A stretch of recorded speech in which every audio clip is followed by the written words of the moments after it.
hello, this is Clive Priddle, and this is The Current, and you'll see I'm wearing my garish sports referee's jersey, especially for this edition, because we thought we would turn to the subject of sports. We're all missing our regular sports activities or being able to support our teams. We would ordinarily be at the beginning of the baseball season. And so I'm very happy to say that joining us today is Eric Nusbaum, author of Stealing Home, Los Angeles, the Dodgers, and the lives caught in between. And also joining him is my colleague Ben Adams, who is the executive editor of PublicAffairs. Welcome both. So although we're all in mourning for the lack of real-time sports that we can get excited about, I wanted to ask you both, how are you dealing with this? How are you compensating? What are you doing with your sports enthusiasms right now? Eric, where do you go? I channel it all into promoting my sports book. No. The answer has mostly been with my kids, playing with them, in the alley or in the backyard when we can, when the weather permits, and trying to keep perspective that maybe sports isn't that important. And maybe that's what's nice about sports. So not having it isn't that much of a tragedy for at least fans like us. So you're a baseball guy. Are you playing baseball with your kids, or are you playing soccer? A little bit of both. They like Okay. it all. My older son just learned how to ride them. That's the current cycling is the current hit right now. Ben, you're in New Hampshire. What's going on up there? I'm in about the same situation. Eric is, I think, probably too modest to plug it, but he wrote a beautiful essay about this, about the meaninglessness of sports, and the meaning is all grafted onto it by fans. And so the turning off of our national, TV screen is an opportunity to add that meaning to whatever we choose to add it to. My kids are incredibly competitive about everything, who goes down the stairs in the morning. So there's plenty of room for that kind of thing. We're mostly on scooters, and I'm actually working on the bike teaching project this week myself. So, but I think the space is slightly being filled sometimes with people getting enthusiastic about books. Yours has had a very nice reception so far, Eric. I certainly have found myself reading around the subject of sports in all kinds of different avenues. Have you gone down those rabbit holes too? Yeah, I've read some of the baseball books that have been coming out this year, and I've been trying to both maintain my sports fandom, on Twitter and stuff like that, and also take the opportunity to, read a novel that I wouldn't be normally reading right now, or something like that.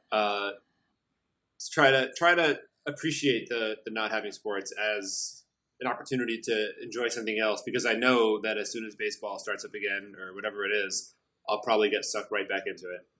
So let me ask you, your book, which is about the impact of the movement of the Dodgers from Brooklyn to LA and the displacement of people that the building of the stadium required. It makes it very clear that sports is about more than the game itself. There are vast sort of institutions at work. There's big money, and communities get displaced.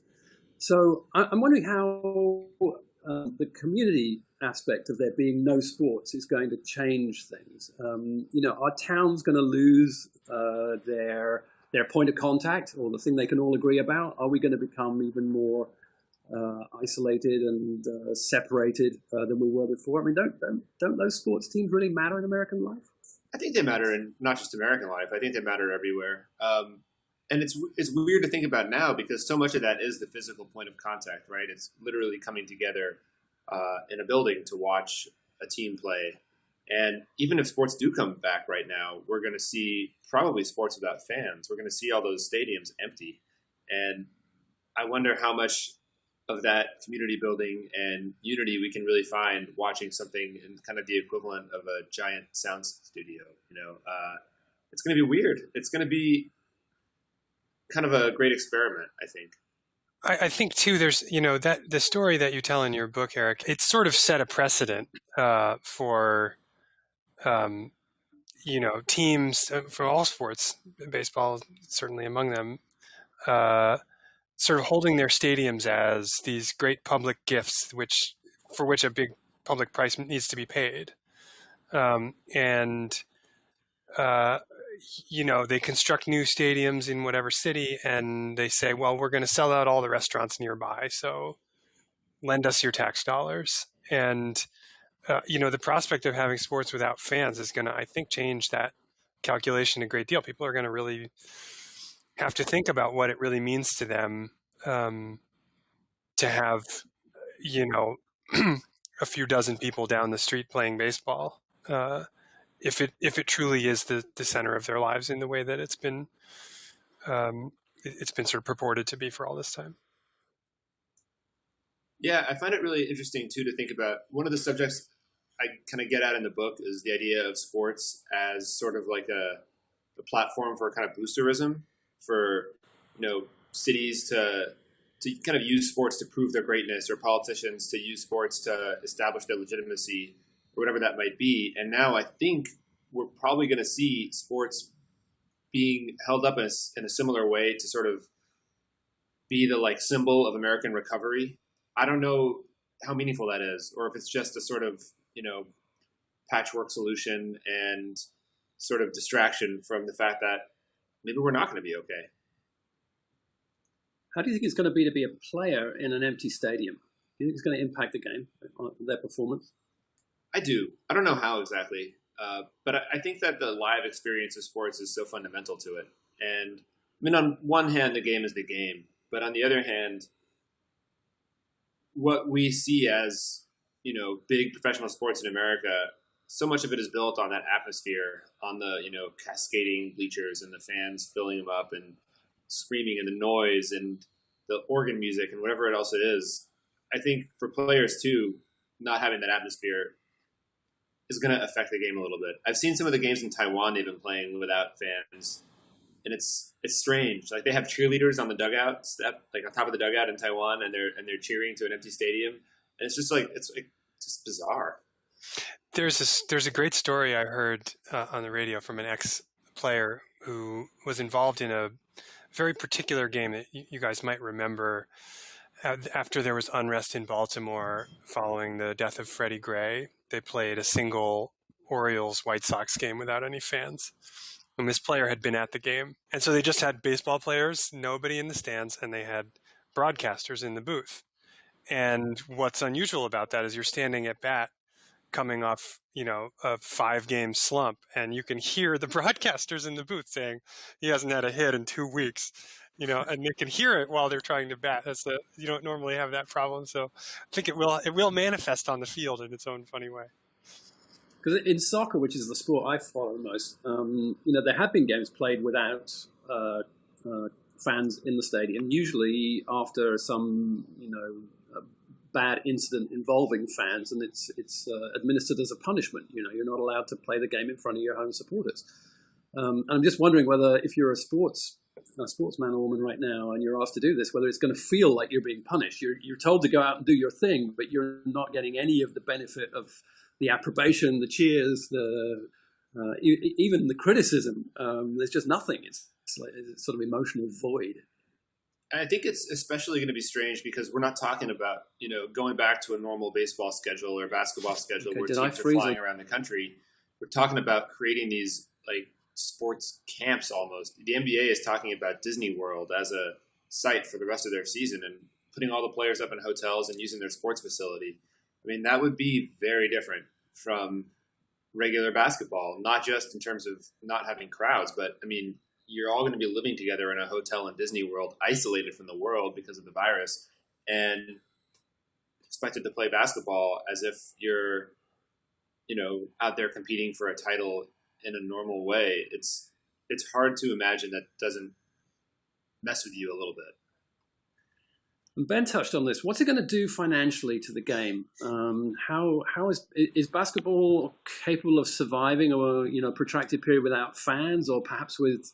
I mean, maybe the TV audiences will go up, maybe they'll go down. We don't really know, do we? I'm not sure. I think the TV audience is the big issue. I think what the negotiations between the leagues and owners and players have revealed is that as far as money and revenue are concerned, cable contracts are the most important thing. So if they can get back on TV soon, they'll be okay. But if they can't, then that's a problem, which I think is why we have these empty stadium proposals. It's really just because they need that TV money. And that does leave a lot of people in the lurch. Stadium employees are going to be probably screwed over in that kind of a situation. So the employees are going to be screwed over. The people selling food, drinks, souvenirs, they're not going to be there. The stadium has operating costs, though, that are still going to be pretty huge. Some of those presumably should be offset by fans who are not going to be there. So what chance that we lose a major franchise in the course of all this? I think it's pretty slim. I mean, maybe. I haven't heard anything like that. I could see leagues expanding after this, actually, because when they have expansion teams, the new owners have to pay a giant fee to enter the league. It's kind of a little bit of like a multi-level marketing thing. If you want to be in the club, you have to pay every owner.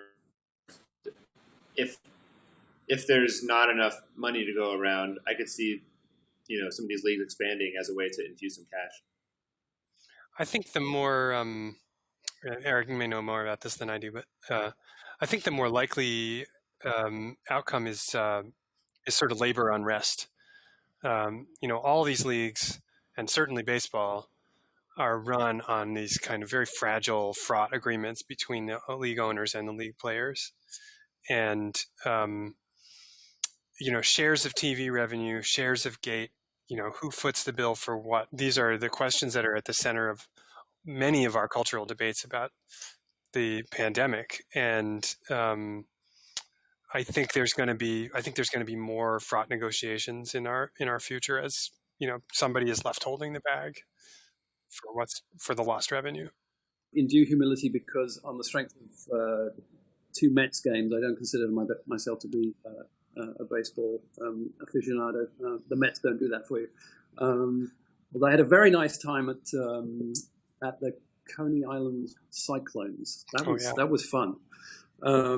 So, all sports probably are going to have to adapt on the strength of this recent experience. And sports have adapted before. They've changed the way that they're administered. They've changed the way that they compensate players. They've changed the relationship with the fans.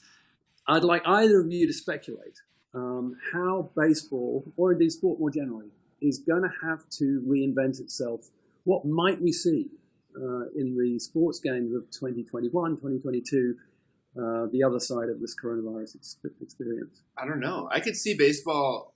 Baseball's always teetering on the edge of self-destruction because of its own sense of like.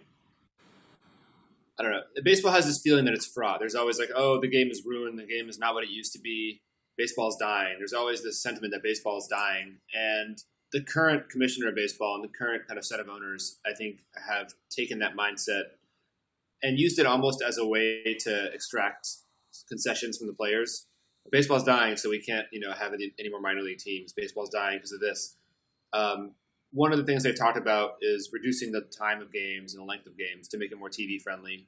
And I could see if TV becomes that much more important, that baseball kind of goes to more extreme lengths to theoretically become a kind of 2.5 hour maximum type game that works on TV and keeps fans engaged in a conceivably more, aggressive way. But I don't even know what that would look like. That's totally speculating. I think I'll riff on your theme, Eric. I think there's going to be TV novelties. They'll add the equivalent of a 3-point line to the stadium. If you hit it even farther out of the stadium, you get an extra run. Just whatever they can come up with to make it feel like a TV product. Because I think it's become obvious that that's going to be the center of their economic model going forward. Remember when Fox tried to add the little glowing kind of ball around the puck in their hockey broadcasts years ago? Exactly. It had yes. like a tail on it. It would go whoosh across the screen, and you could see it like a comet. Yeah, it's going to be like that. All right, so let me ask one more thing. I said it was the last question before, but it turns out it wasn't. So let's suppose the games start tomorrow and you're both handed a pair of tickets and you can go. You can go, and they're good seats. But there will be crowds. Would you go? Will you go to baseball right now? No. No. Not yet. Not yet. No. Okay, so in that case, I have to say, Ben, good luck with the down the stairs competition at your house. That sounds excellent. I hope you're capturing this on video. I think the back alley baseball that you're getting into, Eric, sounds very traditional and has produced some wonderful players in the past. And I'm sure you're going to do the same for your kids. Thank you both for talking sports with us today. It's really nice to have a sort of change of theme on the current. And I'm going to say that's us done. Thank you both. Thank you. This was fun. Hachette.